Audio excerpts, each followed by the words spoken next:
Hello guys! Hello Earth Signs, Virgo, Capricorn, and Taurus. Welcome dito sa aking channel. Kapalaran 888. Welcome guys. Alamin natin kung anong messages, vibration, gabay energy para sa inyong lahat. Ito ay general reading. Kumuha tayo dito ng 2 cards para sa lahat ng Earth Signs. Okay. Isang babae, isang lalaki. Okay, ikaw ba ay babae?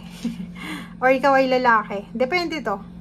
Posibleng sa araw na ito ay magkaroon ka ng manliligaw na medyo may edad na nakatira sa ibang lugar. Pwedeng ibang lahi siya or pwedeng Pinoy din siya, pero nakatira na siya sa ibang lugar. So, lalo sa ibang bansa.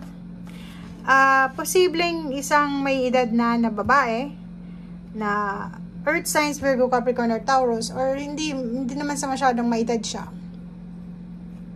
Siguro ang hinahanap niya is yung stability. And sa araw na ito, nakapag-desisyon siya siguro na maghanap ng relationship na mas stable. Or pwedeng ito yung iniisip mo, minamanifest mo. Pero sinasabi ng baraha sa'yo dito na hindi pa to sa ngayon. Unlikely pa siya. In the near future, possible pa siya. So, ibig sabihin, if ikaw ay naghahanap ng stable relationship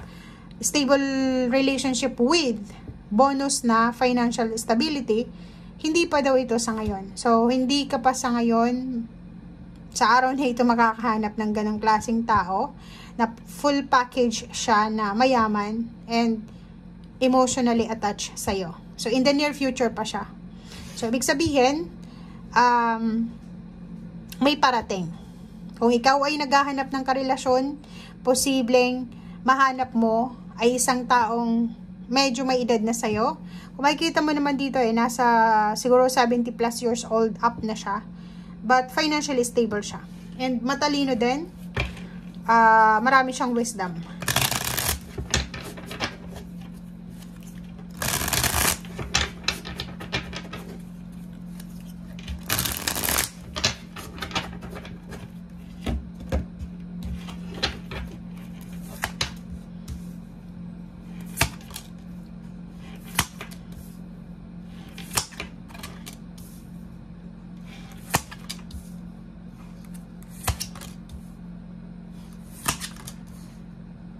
Okay. So, ang nakikita natin dito, wag kang masyadong magmadali. Okay? Yun yung sinasabi, mapapinancial man siya or emotional. Dito sa barahan to, yung naghahangad ng stability sa usaping financial, like yung iba sa inyo dito, sobrang impatient na maging balance ang kanilang pera. Yung mga kakapasok lang sa trabaho, parang iniisip nila, kailangan ko ng magkaroon ng balanse, ganito, ganyan. Kailangan ko ng makaipon. Hinay-hinay lang. Okay? Temperance muna tayo. Maging kalmado lang muna tayo, magpasensya. Kasi itong 6 of Pentacles, itong balance ng money, darating yan sa'yo. Pero, kailangan mo munang magpasensya. Okay? Relationship, nakikita natin dito, may mga iba sa inyo dyan na posibleng babalik sa buhay nyo. So, pwedeng may mag-offer sa inyo ng relationship from your past. So, may magkakabalikan dito. Merong mga pamilyang magkakabati-bati. And, meron din ditong, atong Page of Wands Page of Wands to, may mga future release ka. Parang, yung problema mo sa pera sa ngayon, lalo na sa ngayon, ay posibleng mapalitan to ng victory and success. May progress. Okay? So, yun.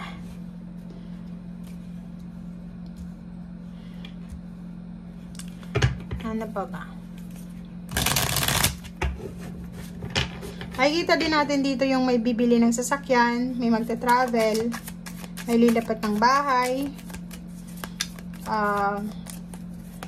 may good news na pwedeng makasagot sa mga problema pinansyal. 8 of Pentacles, trabaho talaga to. So yun, may magta-travel sa inyo na papunta sa lugar kung saan sila magtatrabaho. Malayong lugar, sasakay sila ng bus or airplane. Magandang balita, good news. Marami ditong empowerment. So it's either relationship or money ang posibleng dumating sa'yo. So nakikita natin dito, na ang focus ng mga earth signs sa araw na ito, or hindi lang sa araw na ito, araw-araw ang focus nila is magkaroon sila ng stable na trabaho, makapag-ipon ng pera,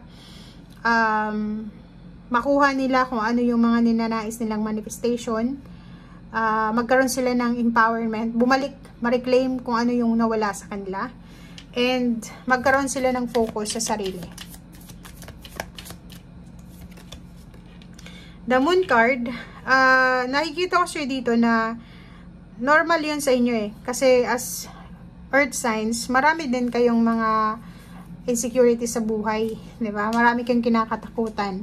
So, siguro, ang pinaka-normal dito na pwedeng maramdaman yung insecurities is yung physical body nyo. Physical body, yung katawan, yung mukha, parang ganon. So, masyado kayong nakatingin sa physical features ng isang tao. Masyado kayong nakatingin sa personal, sa physical na anyo.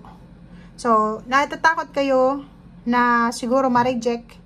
Sa relationship, natatakot ka na magtiwala kasi feeling mo hindi ka kagandahan, hindi ka kagwapuhan, or siguro feeling mo may lack sa buhay mo. But,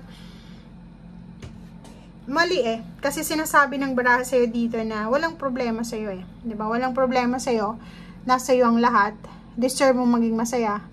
Deserve mong umasenso. If may kakayahan ka na maging boss, maging manager, maging head, supervisor, tapos hindi mo yun ginagawa kasi natatakot ka, parang feeling mo, ay hindi ko yun kaya, mali ka doon. Kasi sinasabi dito na, wala, may kakayahan ka eh. Diba? So, nasa free will mo yan. Nasa decision making mo.